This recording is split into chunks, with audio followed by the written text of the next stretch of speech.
너는 거짓된 풍설을 퍼뜨리지 말며 악인과 연합하여 위증하는 증인이 되지 말며 다수를 따라 악을 행하지 말며 송사에 다수를 따라 부당한 증언을 하지 말며 가난한 자의 송사라고 해서 편벽되이 두둔하지 말지니라. 네가 만일 내 원수의 길 잃은 소나 나귀를 보거든 반드시 그 사람에게로 돌릴지며 네가 만일 너를 미워하는 자의 나귀가 짐을 싣고 엎드러짐을 보거든 그것을 버려두지 말고 그것을 도와 그 짐을 부릴지니라. 너는 가난한 자의 송사라고 정의를 굽게 하지 말며 거짓 일을 멀리하며 무죄한 자와 의로운 자를 죽이지 말라. 나는 악인을 의롭다 하지 아니하겠노라. 너는 뇌물을 받지 말라. 뇌물은 밝은 자의 눈을 어둡게 하고 의로운 자의 말을 굽게 하느니라. 너는 이방 나그네를 압제하지 말라. 너희가 애굽 땅에서 나그네 되었었은즉 나그네의 사정을 아느니라. 너는 6해 동안은 너의 땅에 파종하여 그 소산을 거두고 7째 해에는 갈지 말고 묵혀두어서 내 백성의 가난한 자들이 먹게 하라. 그 남은 것은 들짐승이 먹으리라. 내 포도원과 감람원도 그리할지니라. 너는 6해 동안에 내 일을 하고 7째 날에는 쉬라. 내 소와 나귀가 쉴 것이며 내 여종의 자식과 나그네가 숨을 돌리리라. 내가 내게 이른 모든 일을 삼가 지키고 다른 신들의 이름은 부르지도 말며 내 입에서 들리게도 하지 말지니라. 너는 매년 3번 내게 절기를 지킬지니라. 너는 무교병의 절기를 지키라. 내가 내게 명령한 대로 아비벌의 정한 때에 1해 동안 무교병을 먹을지니 이는 그 달에 네가 애굽에서 나왔음이라. 빈손으로 내 앞에 나오지 말지니라. 맥추절을 지키라. 이는 내가 수고하여 밭에 뿌린 것에 첫 열매를 거둠이니라. 수장절을 지키라. 이는 내가 수고하여 이룬 것을 연말에 밭에서부터 거두어 저장함이니라. 내 모든 남자는 매년 3번씩 주 여호와께 보일지니라. 너는 내 제물의 피를 유교병과 함께 드리지 말며 내 절기 제물의 기름을 아침까지 남겨두지 말지니라. 내 토지에서 처음 거둔 열매에 가장 좋은 것을 가져다가 너의 하나님 여호와의 전에 드릴지니라. 너는 염소 새끼를 그 어미의 저주로 삼지 말지니라. 내가 사자를 내 앞서 보내어 길에서 너를 보호하여 너를 내가 예비한 곳에 이르게 하리니 너희는 삼가 그의 목소리를 청종하고 그를 노엽게 하지 말라. 그가 너희의 허물을 용서하지 아니할 것은 내 이름이 그에게 있음이니라. 네가 그의 목소리를 잘 청종하고 내 모든 말대로 행하면 내가 내 원수에게 원수가 되고 내 대적에게 대적이 될지라. 내 사자가 내 앞서 가서 너를 아모리 사람과 헷 사람과 브리스 사람과 가나안 사람과 히위 사람과 여부스 사람에게로 인도하고 나는 그들을 끊으리니 너는 그들의 신을 경배하지 말며 섬기지 말며 그들의 행위를 본받지 말고 그것들을 다 깨뜨리며 그들의 주상을 부수고 내 하나님 여호와를 섬기라. 그리하면 여호와가 너희의 양식과 물에 복을 내리고 너희 중에서 병을 제하리니 네 나라에 낙태하는 자가 없고 임신하지 못하는 자가 없을 것이라. 내가 너의 날수를 채우리라. 내가 내 위엄을 네 앞서 보내어 네가 이를 곳의 모든 백성을 물리치고 네 모든 원수들이 내게 등을 돌려 도망하게 할 것이며 내가 왕벌을 네 앞에 보내리니 그 벌이 히위 족속과 가나안 족속과 헷 족속을 내 앞에서 쫓아내리라. 그러나 그 땅이 황폐하게 되므로 들짐승이 번성하여 너희를 해할까 하여 1년 안에는 그들을 내 앞에서 쫓아내지 아니하고 내가 번성하여 그 땅을 기업으로 얻을 때까지 내가 그들을 내 앞에서 조금씩 쫓아내리라. 내가 내 경계를 홍해에서부터 블레셋 바다까지 광야에서부터 강까지 정하고 그 땅의 주민을 내 손에 넘기리니 내가 그들을 내 앞에서 쫓아낼지라. 너는 그들과 그들의 신들과 언약하지 말라. 그들이 내 땅에 머무르지 못할 것은 그들이 너를 내게 범죄하게 할까 두려움이라. 내가 그 신들을 섬기면 그것이 너의 올무가 되리라. 24장. 또 모세에게 이르시되 너는 아론과 나답과 아비후와 이스라엘 장로 70명과 함께 여호와께로 올라와 멀리서 경배하고 너 모세만 여호와께 가까이 나오고 그들은 가까이 나오지 말며 백성은 너와 함께 올라오지 말지니라. 모세가 와서 여호와의 모든 말씀과 그의 모든 율례를 백성에게 전하매 그들이 한 소리로 응답하여 이르되 여호와께서 말씀하신 모든 것을 우리가 준행하리이다. 모세가 여호와의 모든 말씀을 기록하고 이른 아침에 일어나 산 아래에 제단을 쌓고 이스라엘 12지파대로 12기둥을 세우고 이스라엘 자손의 청년들을 보내어 여호와께 서로 번제와 화목제를 드리게 하고 모세가 피를 가지고 반은 여러 양푼에 담고 반은 제단에 뿌리고 언약서를 가져다가 백성에게 낭독하여 듣게 하니 그들이 이르되 여호와의 모든 말씀을 우리가 준행하리이다. 모세가 그 피를 가지고 백성에게 뿌리 부리며 이르되 이는 여호와께서 이 모든 말씀에 대하여 너희와 세우신 언약의 피니라. 모세와 아론과 나답과 아비후와 이스라엘 장로 70인이 올라가서 이스라엘의 하나님을 보니 그의 발 아래에는 청옥을 편 듯하고 하늘같이 청명하더라. 하나님이 이스라엘 자손들의 존귀한 자들에게 손을 대지 아니하셨고 그들은 하나님을 뵙고 먹고 마셨더라. 여호와께서 모세에게 이르시되 너는 산에 올라 내게로 와서 거기 있으라. 내가 그들을 가르치도록 내가 율법과 계명을 친히 기록한 돌판을 내게 주리라. 모세가 그의 부하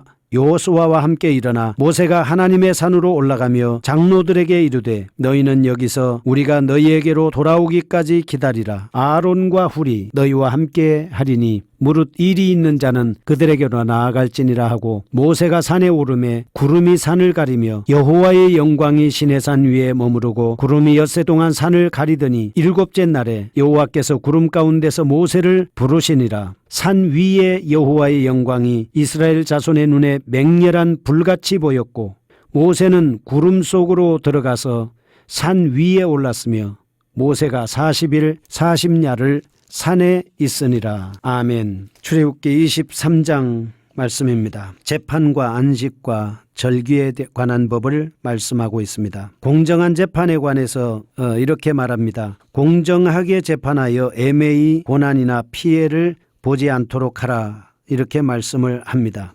미가서 3장 11절에 보면 우두머리들은 뇌물을 위해서 재판을 합니다. 미가서 7장 3절에는 지도자와 재판관들은 뇌물을 구했다. 이렇게 기록을 하고 있습니다. 그런데 오늘 말씀과 같이 레위기 19장 15절 말씀에 보면 너희는 재판할 때에 불의를 행하지 말며 가난한 자의 편을 들지 말며 세력 있는 자라고 두둔하지 말고 공의로 사람을 재판할지며 이렇게 말씀을 하고 있습니다. 재판관들은 반드시 원고도 피해야 하고 또 피고도 피해야 합니다. 변호사도 피해야 하고 검사도 피해야 합니다. 왜? 공정한 재판을 하기 위해서는 이 사람 저 사람의 말은 재판장에서만 듣고 공정하게 판결을 해야 되기 때문에 그렇습니다. 뇌물이 개입된다든지 돈이 개입된다든지 하면 재판이 어그러지기 때문에 그렇지 않겠습니까? 거짓된 풍설을 퍼뜨리지 마라.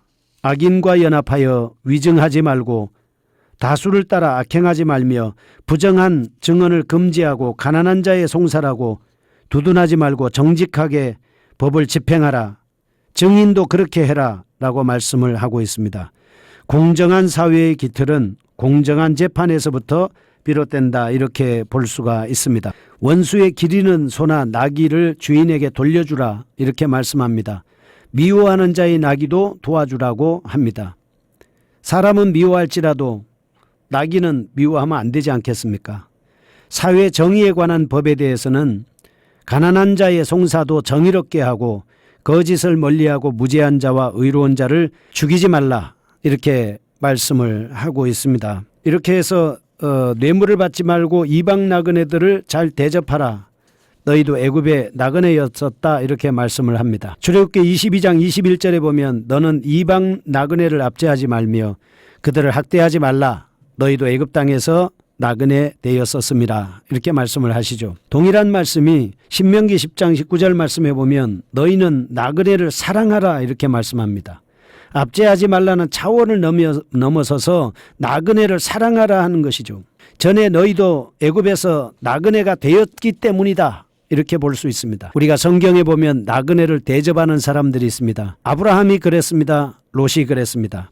사사기 19장에 보면 노인이 레위인 나그네를 도와주는 것을 볼 수 있습니다. 욥은 환난을 많이 당했지만 욥기 31장에 보면 실상은 나그네가 거리에서 자지 아니하도록 나는 행인에게 내 문을 열어두었다 이렇게 말씀을 하고 있습니다. 그렇습니다. 우리가 나그네는 가진 것이 없고 잠잘 자리가 없는 것이죠.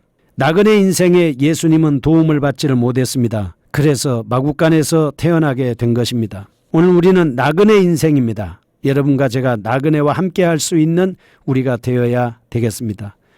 그 다음에 거룩한 절기에 관한 법을 말씀하고 있습니다. 안식년에는 갈지 말고 묵혀두어서 가난한 자들이 먹게 하라. 들짐승이 먹으리라. 안식일에는 쉬어라. 이렇게 말씀합니다. 안식일에 쉬는 이유가 무엇입니까? 창조를 기념하는 것입니다. 이날은 제사하는 것이고 육체와 영혼의 진정한 안식을 얻게 되는 것입니다. 참된 안식은 예수 그리스도가 주인이고 예수 그리스도 안에 있는 것입니다. 매년 3번 지켜야 할 절기에 대해서 말씀을 합니다. 무교병을 지켜라. 6월절과 관련이 있지 않습니까? 430년의 애굽의 노예 생활 가운데서 해방시켜 주신 그 절기를 기념하기 위해서 누룩 없는 떡 쓴 나물 양고기를 먹으면서 하나님 앞에 감사를 하는 겁니다. 그 다음에 맥추절을 지켜라. 첫 열매를 거두기 때문입니다. 하나님이 열매를 처음으로 맺게 해 주신 것에 대한 감사의 절기인 것이죠. 수장절을 지키라. 연말에 수확하여 거두어 저장함이니라. 마지막까지 하나님께서 이스라엘 백성들을 도와주셔서 열매를 맺을 수 있도록 인도해 주신 겁니다. 그래서 우리가 이렇게 3가지 절기를 지켜야 되고 그 다음에 제물과 토지에 관한 규례를 말씀하고 있습니다. 제물의 피를 유교병과 함께 드리지 말며 염소 새끼를 그 어미의 저주로 삼지 말라. 잔인함을 금지시키고 있는 것이죠. 특별히 정말 중요한 것은요. 절대 충성을 요구하시는 하나님께서 이렇게 말합니다. 내 목소리를 청종하라. 내가 만약 내 목소리를 청종하고 내 모든 말대로 행하면 내가 내 원수에게 원수가 되고 내 대적에게 대적이 될지라. 내가 대적을 끊으리니 너는 그들의 신을 경배하지 말며 그것들을 다 깨뜨리며 그들의 조상을 부수고 내 하나님 여호와를 섬기라. 그리하면 여호와가 너희의 양식과 물에 복을 내리고 너희 중에 병을 제하리니 내 나라에는 낙태하는 자가 없고 임신하지 못하는 자가 없을 것이다. 이렇게 말씀하고 있습니다. 애청자 여러분, 우리가 하나님을 경배하고 하나님의 말씀을 지켜 행하면 양식을 줍니다.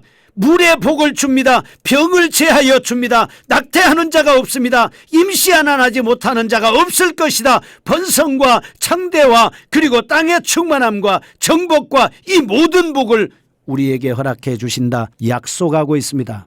말씀을 지키기만 하면 되는 것입니다. 내가 너희 날수를 채우리라. 내 염을 내 앞서 보내어 내가 이룰 곳의 백성을 물리치고 모든 원수들이 내게 등을 돌려 도망하게 할 것이며 왕벌을 보내 적을 쫓아낼 것이다. 내가 번성하여 그 땅을 기업으로 삼을 때까지 내가 그들을 내 앞에서 다 쫓아내고 그리고 그들 말씀을 지켜 행하면 앞장서서 내가 모든 원수의 세력을 정리해 주겠다 라고 말씀을 하고 있는 것입니다. 24장입니다. 여호와와 백성 간의 언약 체결에 대해서 말씀하고 있습니다. 모세와 함께 아론과 나답과 아비후와 장로 70명은 하나님 앞에 올라갑니다. 모세는 하나님께 나가고 그들은 하나님 앞에 나가지 못했습니다. 모세는 하나님과 대면한 것이죠. 모세가 말씀을 받아서 백성들에게 피를 뿌리면서 낭독을 합니다. 피로 언약을 맺은 것입니다. 하나님께서는 모세를 산 위로 부르시며 이스라엘 백성을 위하여 세우신 큰 계획을 말씀하시고 이 십계명 2돌판을 주셔서 그들에게 하나님의 말씀을 가르치고 하나님의 말씀을 통해서 계속해서 교제가 될 수 있도록 우리에게 모세를 통해서 사명을 준 것입니다. 오늘도 우리의 하나님의 말씀과 함께 큰 은혜와 복이 넘치시기를 축복합니다. 거룩하신 하나님 아버지, 하나님의 말씀을 청종하여 복을 받게 하여 주옵소서.